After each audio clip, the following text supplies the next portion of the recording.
Bristol Community College, Mathematics with Dan Avedikian, Math 060, Topics in Developmental Mathematics, Section 2.3, Problem 20.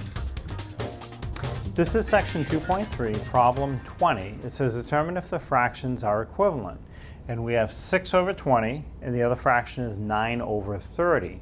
So you could try to reduce both fractions to their simplest form and see if they come out to the same answer. Or you could multiply the numerator of one fraction times the denominator of the other fraction and see if the results come out the same.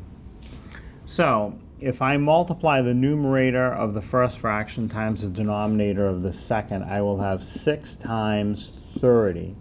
That's equal to 180.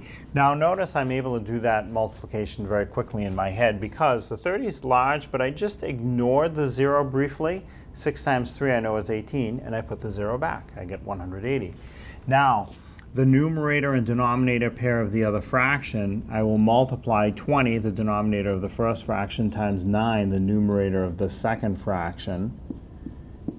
That also comes out to 180. And again, notice I'm using the same trick. 20 is fairly large, but I will just briefly ignore the 0 in the 20 and multiply 2 times 9 and get 18, and then I'll put the 0 back.